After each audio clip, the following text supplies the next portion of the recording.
अंबेडकर नगर से एक चौंकाने वाला मामला सामने आया है, जहां तहसील जलालपुर के ग्राम मुंडेहरा निवासी शिव सूरत गुप्ता ने पुलिस अधीक्षक को प्रार्थना पत्र देकर ग्राम प्रधान प्रतिनिधि सर्वेश मिश्रा पर गंभीर आरोप लगाए हैं।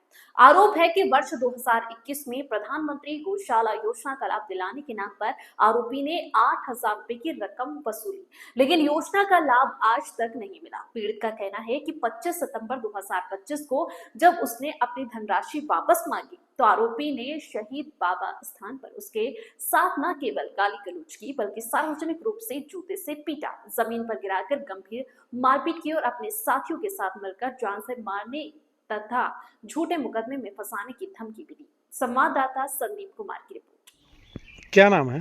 शिव सूरत गुप्ता। कहाँ के रहने वाले हैं? बंदीपुर मुंडेहरा, तहसील जलालपुर, थाना कटका। तो बताइए क्या मामला है? मामला यही है, हमने प्रधान प्रतिनिधि को 8,000 रुपये दिए थे।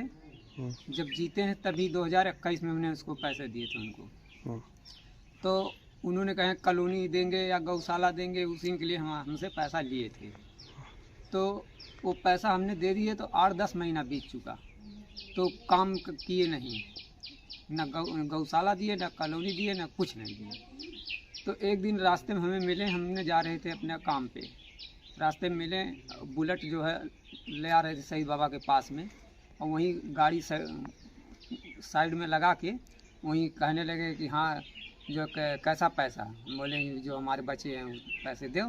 तो कह रहे हैं कि गाली देने लगे, जूता मारने लगे, कह रहे हैं साले भोसड़ी वाले कैसा पैसा। और बहुत से देखें और देखें, अरे जाने दो, अब छुड़ाएं उड़ाएं। उसके बाद वहाँ से फिर ये धमकी दे के चले गए कि साले और मारेंगे जूता से।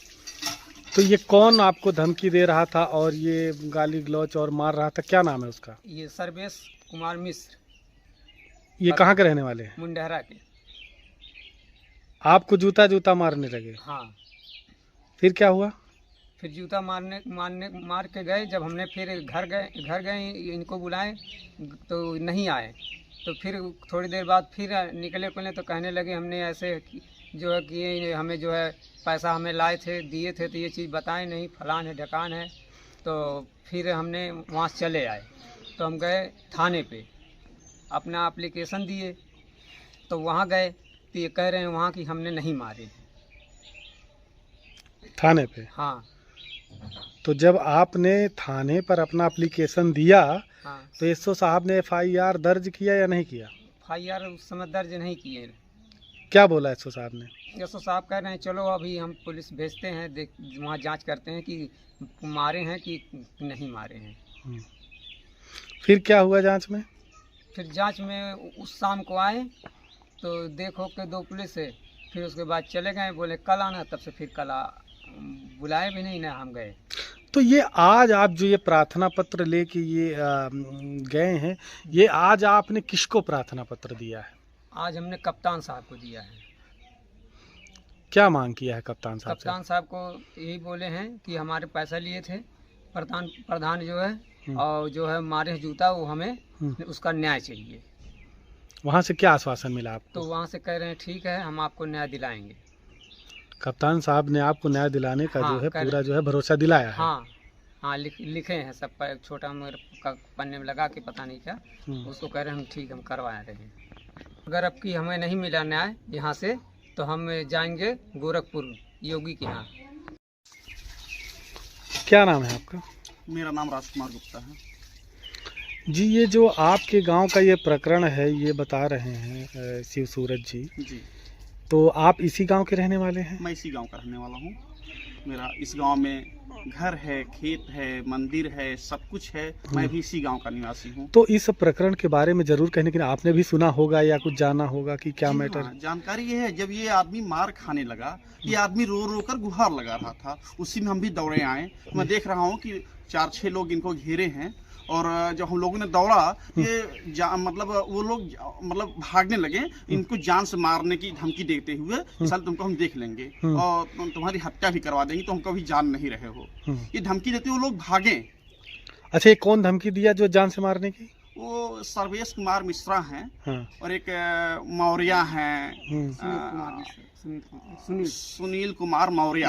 ये दोनों लोग जो है धमकी देते हुए भागे हैं, ये मैंने अपने आंखों से देखा है जी। मतलब मुझे आप बहुत वहाँ खराब लगा। घटना स्थल पर आप मौजूद थे उस जी समय? हाँ, मैं तुरंत पहुंचा, मतलब 1 मिनट बाद मैं पहुंचा। मैं देख रहा हूँ कि जूता से मारा जा रहा है। जूता से मारते हुए आपने स्वयं जूता देखा? से मारते हुए मैंने देखा। मैं घटना स्थल पर पहुंचा, मुझे बहुत ही खराब लगा। मैं ये भी जानता हूँ ये जिस प्रधान के द्वारा ये सब हुआ है, ये बेचारा कभी उसी प्रधान जी को ये वोट भी दिए हैं, वोट देने के लिए उनके साथ प्रचार भी करने का काम किए हैं। मुझे बहुत खराब लगा कि जो आदमी इनके साथ दर रात बिरात प्रचार कर रहा है, प्रधान जी उसी को मार रहे हैं। मेरे ख्याल से बहुत ही गलत है। और जो मेरे जानकारी में है कि जब ये मामला थाने पहुंचा तो यस्सो साहब ने ये कहा कि इसमें सिर्फ कुछ दिनों के बाद जो है कहें कि इसमें सिर्फ 151 हो सकता है, बाकी कुछ हो नहीं सकता। मैंने यस्सो साहब से कहा, सर ये तो गलत है, ये तो मन का बढ़ावा देना है। कोई आदमी हमारे समाज में सार्वजनिक स्थान पर जूता से मार खाए और आप सर कह रहे हैं कि ये मतलब सिर्फ इसमें 151 हो रहा है। सर 151 मतलब इस क्या है सर?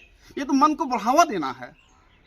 माननीय योगी जी के शासन में हम लोग तो अपने आप को सुरक्षित समझ रहे थे, लेकिन इस आदमी के घटना वो इसको जूता मार रहे हैं।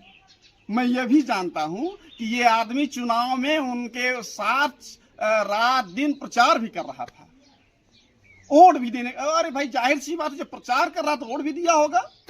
आप जो आदमी आपके साथ प्रचार कर रहा था, वोट दिया है, आप उसको जूता मार रहे थे, आप तो किसी के नहीं है। मुझे बहुत ही खराब लगा। ऊपर से 8,000 रुपए घूस भी ले रहे हैं। 8,000 रुपए घूस भी ले रहे, जो कि एकदम गलत है। भाई योगी जी ने ये कहा है कि आप 8,000 रुपए लीजिए तब गौशाला दीजिए, ये तो बिल्कुल गलत है, सरासर गलत है। तो मैं ये भी सुना कि यस्सो साहब ने कहा इसमें सिर्फ 151 किया जा सकता है, बाकी कोई धारा बनेगी नहीं। तो यस्सो साहब मैं आपको बता दूं, तो साहब मैं आपको बता दूं, आप कह रहे हैं कि इसमें सिर्फ 151 हो सकता है। मुझे नहीं मालूम आप ऐसा क्यों कह रहे हैं, लेकिन आपकी जानकारी के लिए मैं आपको बता दूं, जबकि सही कि मैं आपको कुछ बताने लायक नहीं हूं। आप हमारे यहाँ के रक्षक हैं, लेकिन मुझे आपसे बहुत कष्ट है कि आप कह रहे हैं कि इसमें सिर्फ धारा 151 हो सकता है। लेकिन मैं आपकी जानकारी के लिए मैं बता रहा हूं कि धारा 115/117 BNS, जिसमें स्वेच्छा से चोट पहुंचाना, धारा 351 BNS आपराधिक भय, अपमान या उत्पीड़न, धारा 124 BNS सार्वजनिक अपमान मानहानि, धारा 351 BNS जान से मारने व झूठे आरोप में फंसाने की धमकी, धारा 318/316 BNS धोखाधड़ी एवं आपराधिक विश्वासघात। इतनी धारा तो यस्सो साहब लगी सकती है। यस्सो साहब आपसे रिक्वेस्ट है कि इस आदमी के साथ आप न्याय करिए। माननीय योगी जी ने आपको बहुत ऊंचा पद दिया है, आपको न्याय करने के लिए भेजे हैं, लेकिन पता नहीं कैसे सर ये गलती हो रही है। मुझे इस गलती के लिए बहुत कष्ट है, लेकिन अगर हो सके तो इस आदमी को न्याय दिया जाए। ये आदमी कप्तान साहब के यहाँ भी गया था। कप्तान साहब बहुत ही अच्छे आदमी हैं, बहुत ही अच्छे आदमी हैं। नए कप्तान साहब आए हैं। हमें ये उम्मीद है कप्तान साहब के दरबार से कोई खाली नहीं लौटेगा, इस आदमी को न्याय मिलेगा। ये आदमी कह रहा है कि अगर यहाँ से भी हमको न्याय नहीं मिला तो मैं गोरखपुर जाऊंगा माननीय योगी जी के यहाँ। तो भाई गोरखपुर भी जा सकता है ये आदमी, गोरखपुर इसको जाना चाहिए। अगर जो आदमी जूते से मार खाया हो, सार्वजनिक स्थान पर मार खाया हो, जो आदमी को बार बार धमकियां मिल रही हैं कि एप्लीकेशन वापस ले लो नहीं तुम्हारी हत्या हो जाएगी, तो उस आदमी को डरना नहीं चाहिए, गोरखपुर जाना चाहिए, योगी जी के यहाँ अपनी सारी बात सुनानी चाहिए। और योगी जी तो एक ऐसे मुख्यमंत्री हैं, आज तक हम लोगों को ऐसा मुख्यमंत्री नहीं मिला। हमको ऐसे ही मुख्यमंत्री की जरूरत है। उनके यहाँ से कोई खाली नहीं लौटता है। लेकिन मुझे विश्वास है कि आज कप्तान साहब के यहाँ ये आदमी गया था, वहीं से इस आदमी को न्याय मिलेगा और जरूर मिलेगा।